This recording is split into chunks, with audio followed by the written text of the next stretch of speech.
Fine scale modeler.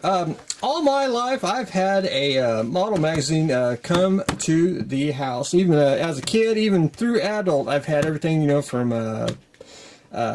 scale modeler to military modeler, and you know, fine scale modeler. Of course, I think it's a great magazine.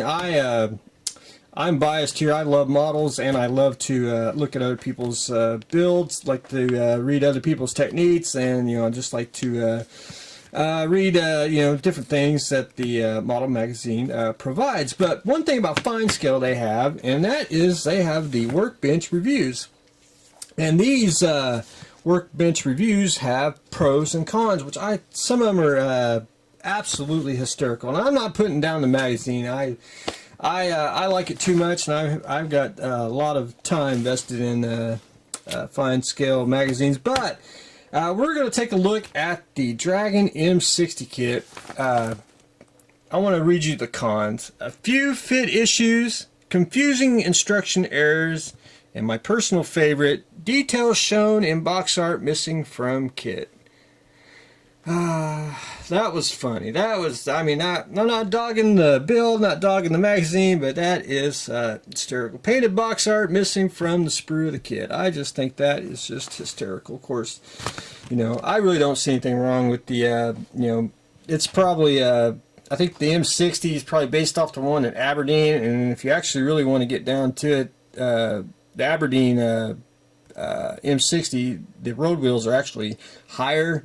The tank itself should sit lower, and I think most model companies do get that wrong, but I don't know about that one. I haven't really built a tank in a long time, and you know, want to do the nuts and bolts of it. But anyway, that's the box art's missing parts from the. There's no parts from the sprues that's on the box art. I just think that's just hysterical. But anyway, love the magazine. I think the pros and cons are highlight of the month for me. I mean, I really get a kick out of it. And one thing is, I'm going to have to look up Classy Hobby here. They do 16th scale stuff. I've never heard of them. That was the first time. That's also why I get a model magazine, so I can scope it out. It's carried by Dragon. So we'll have to check that out and see who and what they are all about. But anyway, the MTB1. Getting the motor, I'm going to go ahead and assemble the motor today, and then I'm going to basically sand the seams there. I'm going to get that accomplished, and then I'm waiting on the instructions and the other kit, and then I'll put I'll do the props on it last. But I think it gets a radiator in the front, and I'll put that on and all that. But the fuselage is my main concern at the moment. I think what I want to do is, I was cleaning it up as we speak here, but I was going to I think you just get basically 2 or 3 floors for a cockpit. I think what I'm going to do is I'm just going to omit that and get the fuselage together, and go ahead and get that sanded down. And then what I'll do is I'll just I'm going to probably fib just a little bit on the interior. I'll add the floor in there, and whatever seat or whatever it is that goes in there. Kind of have to fib. I really don't see many pictures of you know, World War I bombers cockpit interior, but anyway, we'll figure out something. We'll put something in there and make it look good. And I didn't know this. This is 1/74 scale, so that's actually 70 So that actually fits in nicely with all the 72nd scale stuff. So that was I may have to find me one and add it to the art. That kind of unique model. Surprisingly, I do not own one, but anyway, very cool. But that's my game plan on that. I think I'm going to start assembling it and doing a lot of the sub-assemblies, so I can start getting it all sanded. GTX, I did get the wheels on. The wheels are glued on and sturdy. The main body, I masked off the black where I painted, and then I decanted a little bit of the spray because I didn't want to spray everything. And got the mirrors on, got the painted the yellow. It might be a little bit shade lighter than the body itself, but it's not that noticeable. I mean, once you get once we get the clear coats on, and it'll blend in beautifully. I did have to paint the side here again. I didn't have it. I guess I didn't paint all the way down. I don't know what it is. So I went ahead and painted that, and it's dry to the touch because I did that about 4 or 5 hours ago. And now I'm going to probably try to touch up a little more on the side mirrors, then go back in and start doing a little hand painting the door handles, door locks, and the emblems and all that stuff. But anyway, slowly but surely we will get it. And I'm pretty much rocking and rolling on that. Once I get that done, then we can start get the little stuff painted on there, and then clear coating it, and basically be wrapping that up. Of course, you got to put the the clear parts on, the windshield, and the chrome parts, which we will get to that once we get the body done. The Crazy Horse, I got it assembled, and it's actually, once you get it assembled, I mean, it just basically builds itself real quick. I only had one light blowout, and I had to replace it with another LED, and so everything does work on it, like so. It's just simple LEDs run off a 9-volt. The nav lights here, excuse me, the strobes, I didn't put any nav lights. I just basically did strobes on all corners of the saucer.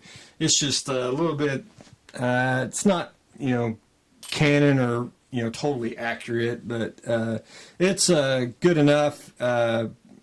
I just didn't want to, really mess with it, and didn't want to mess with putting, fiber optics in, and it's just a very simple build.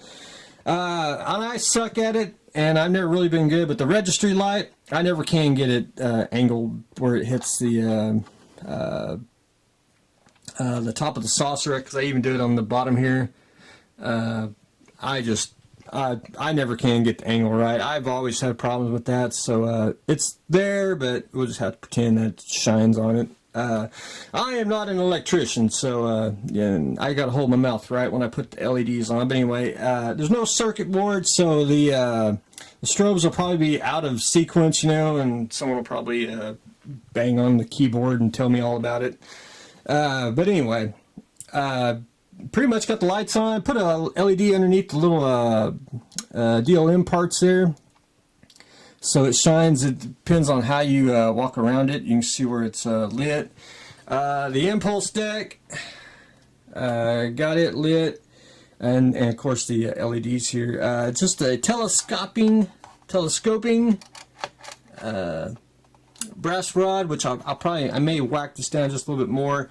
I don't know if I'm going to actually put it on a dome base. I'm probably going to do, probably needs to be on a more of a wood base, and put the battery and the switch underneath the base, and there you have it. That'll be the Crazy Horse. But anyway, lights up. I always do the little I like the glow of the plastic. I think it makes it look more depth in there, instead of doing like silver or bright I want to say bright white. I just use the white kit of the plastic. It gives it more, I think, a little more distance and depth inside the model. But anyway, that's where I stand on it. Basically, this week I'm going to try to wherever I put it. Man, I just cut it off. There it is. See, I'm going to lose stuff on here. It's a DLM back part.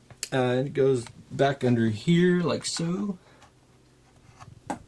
Well, that wasn't the floor. I got to go find that. Or I'll owe somebody a DLM part. But anyway, I'll find it and get that glued on. But anyway, that's on. And I wanted to show one thing. I didn't notice this because I've been seeing a lot of Excelsior pictures lately. But these right here,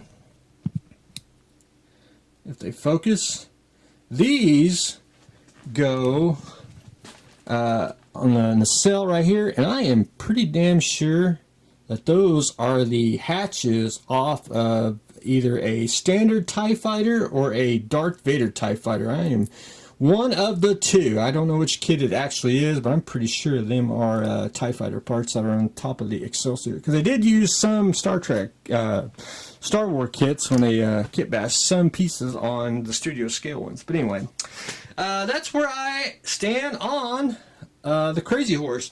And where did the part go? I'm going to have to get on my knee. Ooh, quarter.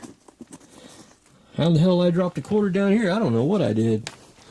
Anyway, we'll find the piece. I'll have to go dig down into the floor of oblivion to find the model part. But anyway, that's what I've got going on today.